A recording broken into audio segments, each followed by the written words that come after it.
अस्सलाम वालेकुम and welcome to channel दस्तरखान की दावत। मैंगो का सीज़न हो और अगर आपने मैंगो आइसक्रीम नहीं बनाई तो आपने ज़रूर कुछ मिस कर दिया। तो इस खतरनाक सी गर्मी में आज हम बनाएंगे बहुत ही मज़ेदार और बिल्कुल ठंडी ठंडी क्रीमी मैंगो आइसक्रीम। और इस आइसक्रीम की खास बात यह है कि इसे हमने बिना किसी कंडेंस मिल्क क्रीम या बिना किसी हैंड मिक्सर के बहुत ही आसानी से बना के तैयार किया है। तो चलिए देख लेते हैं हमने इस रेसिपी को कैसे बनाया। होममेड मैंगो आइसक्रीम बनाने के लिए हमने यहाँ पर एक कढ़ाई ले ली है। अब इस कढ़ाई के अंदर हम इस तरह की कटोरी से माप कर 3 कटोरी यानी कि 3 कप दूध डाल देंगे। अब इस कढ़ाई वाले दूध में से ही हम आधा कटोरी यानी कि आधा कप दूध निकाल कर अलग रख देंगे। अब ये जो आधा कप दूध हमने निकाला है इसके अंदर हमें 2 टेबलस्पून कॉर्नफ्लावर डाल देना है और इसे अच्छी तरह से इसके अंदर के सारे लम्स खत्म होने तक मिला लेना है। तो कॉर्नफ्लावर को हमने दूध के अंदर अच्छी तरह से मिला लिया है और इसके अंदर के अब सारे लम्स खत्म हो चुके हैं। तो इसे कुछ देर के लिए हम साइड में रख देते हैं। अब जो बाकी का कढ़ाई वाला दूध था उसे हमने हाई फ्लेम पर गैस पर चढ़ा दिया है। अब इसे थोड़ी थोड़ी देर पर चलाते हुए इसके अंदर उबाल आने देंगे। तो कुछ देर बाद दूध के अंदर उबाल आ गया है और अब हमने फ्लेम को बिल्कुल लो कर दिया है। अब इसके अंदर हम आधा कप यानी कि आधा कटोरी शक्कर डाल देंगे। और दूध के अंदर शक्कर कितना डालना है ये डिपेंड करता है कि आपका आम जो आपने आइसक्रीम के लिए लिया है वो कितना मीठा है। और अब शक्कर डालने के बाद इसे मीडियम फ्लेम पर बीच बीच में चलाते हुए दूध को 1/4 तक रिड्यूस कर लेंगे। तो दूध को हमने मीडियम फ्लेम पर 5 से 7 मिनट तक थोड़ी थोड़ी देर पर चलाते हुए पकाया और यहाँ पर आप देख सकते हैं ये 1/4 तक रिड्यूस हो चुका है।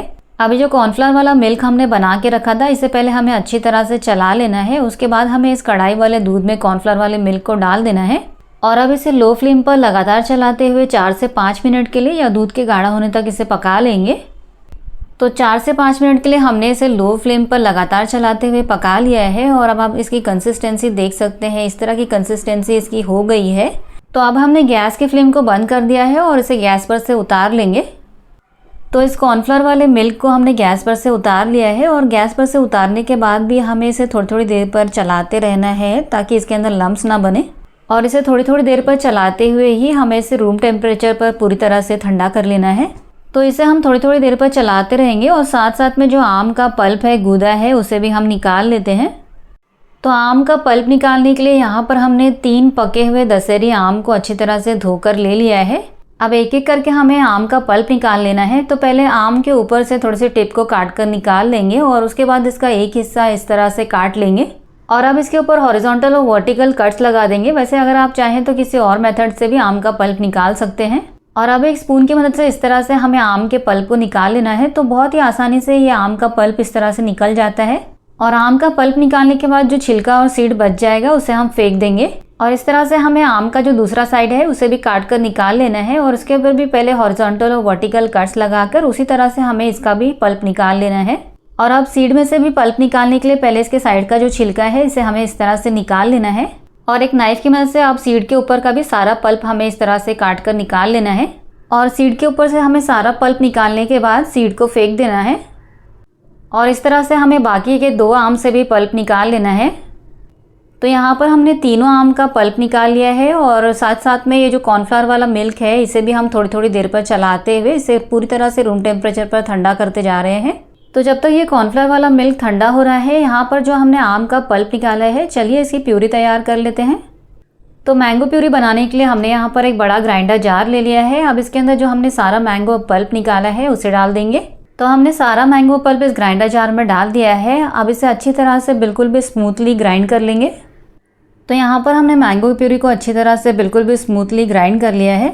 और ये जो कॉर्नफ्लावर वाला मिल्क है ये भी पूरी तरह से ठंडा हो चुका है। तो इसे भी हम अब ग्राइंडर जार के अंदर डाल देंगे और साथ ही में डाल देंगे 3 टेबलस्पून ताज़ा घर की मलाई। आप इसकी जगह पे फ्रेश क्रीम का इस्तेमाल भी कर सकते हैं और अगर आपके पास दोनों ही ना हो तो इसे आप स्किप भी कर सकते हैं।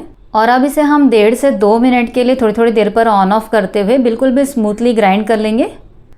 तो हमने इसे बिल्कुल भी स्मूथली ग्राइंड कर लिया है और ये हमारा आइसक्रीम बेस बन के तैयार हो गया है। तो चलिए अब इसे हम कंटेनर में ट्रांसफ़र कर लेते हैं। तो अब इस तैयार किए हुए आइसक्रीम बेस को हम इस प्लास्टिक के कंटेनर में ट्रांसफ़र कर लेते हैं। और आइसक्रीम को आप चाहें तो किसी प्लास्टिक के कंटेनर में सेट करें या तो आप इसे डिब्बे में या केक टिन में भी सेट कर सकते हैं। और आइसक्रीम बेस को एक कंटेनर में डालने के बाद इसे एक चम्मच की मदद से थोड़ा सा लेवल अप कर लेंगे और अब इसे थोड़ा सा टैप कर लेंगे ताकि इसके अंदर एयर बबल्स हो तो वो निकल जाएं। और अब इसके ऊपर हम लिड लगा देंगे और इसे फ्रीज़र में रख देंगे 3 से 4 घंटे के लिए ताकि ये थोड़ा सा सेट हो जाए। जब ये थोड़ा सा सेट हो जाएगा उसके बाद हम इसे चर्न करेंगे।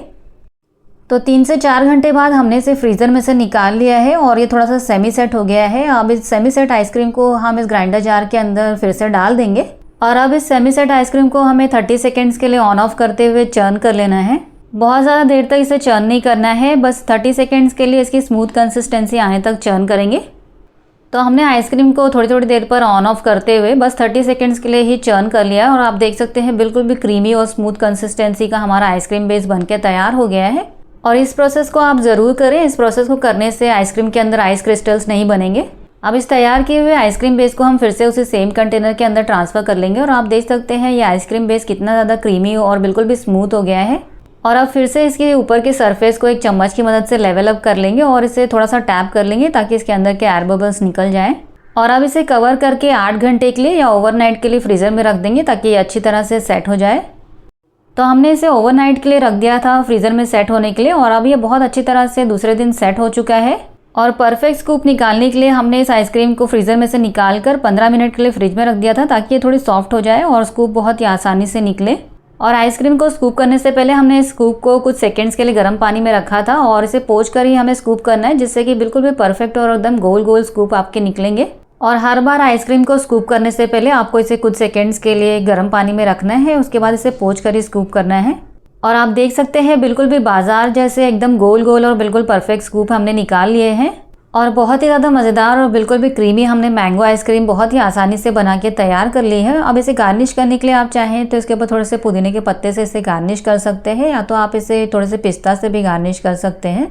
और आप देख सकते हैं बहुत ही ज़्यादा क्रीमी और मज़ेदार मैंगो आइसक्रीम हमने घर पे ही बना के तैयार कर लिए है। तो इन समर्स में आप इस मैंगो आइसक्रीम को ज़रूर ट्राई करें। और अगर आपको ये मैंगो आइसक्रीम की रेसिपी पसंद आई है तो प्लीज़ इस वीडियो को लाइक कीजिए, चैनल को सब्सक्राइब कीजिए। मिलते हैं ऐसी ही मज़ेदार और एक्साइटिंग रेसिपीज़ के साथ, तब तक के लिए अल्लाह हाफिज़।